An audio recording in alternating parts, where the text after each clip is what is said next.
Since the day I got accepted to Berkeley, I've been saying goodbye. I knew from my first campus visit, while I was still waiting to be accepted, that this was too good to last very long. I came as a transfer student from Mount San Jacinto College in a town you've never heard of, in California's Inland Empire. I drove up here over a weekend, still wearing my work clothes and sleeping in the car. I knew I would only get 2 years here, but I was determined to get more out of those 2 years than most people do in 4. So when I said hello, I kept goodbye in mind. I got here because my family and my tribe worked long hours in retail jobs so that we could do better than our parents did. Working retail is like panning for gold.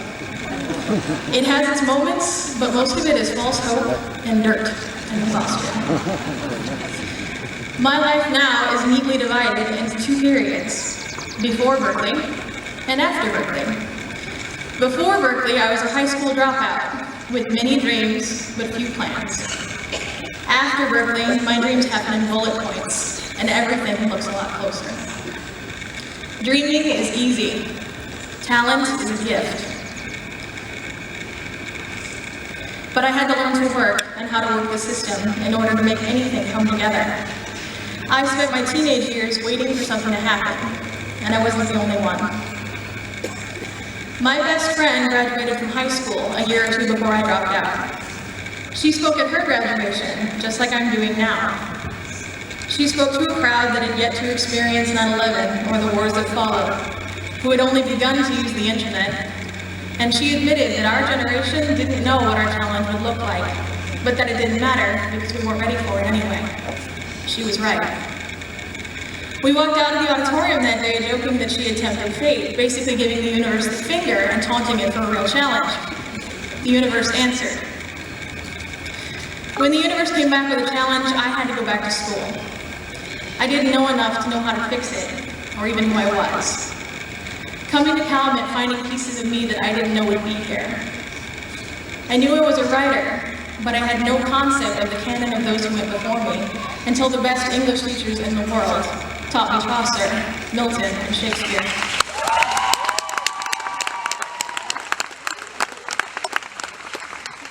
I had no idea about the evolving canon until those same teachers introduced me to Toni Morrison, Juno Barnes, and Maxine Hong-Kingston.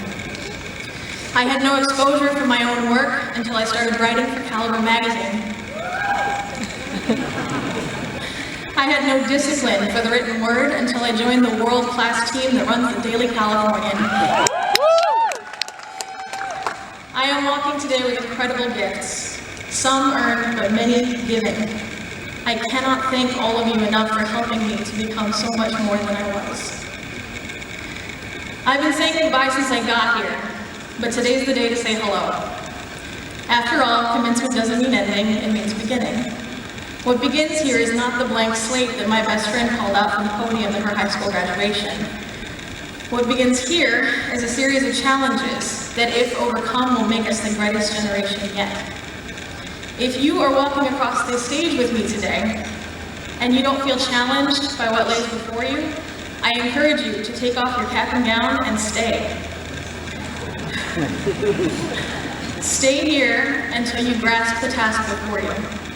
I know sometimes it's hard to wrap your head around, but our future holds obstacles so large, we can't see over them or around them anymore. Join the digging crew, or get with the people who are learning to fly. I will see you on the other side.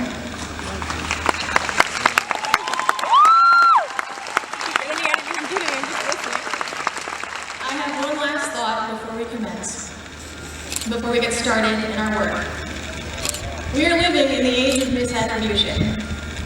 Finding a quote these days means picking something that hasn't been listed on Facebook as having been said by Martin Luther King, Marilyn Monroe, or Bob Marley. But I found this one by Holocaust survivor Dr. Viktor Frankl. If it is to give light, it must endure burning. We are burning in the fires of our debts and obligations. We are burning in the fires of our causes, of clean water, of human trafficking, of education and health and wealth and access to music and art. We are burning in the fires of the task before us, and the challenge my friend awaited when she spoke in 1999. We are burning, we have been burning all our lives. Now is our time to give light. Fiat Lux.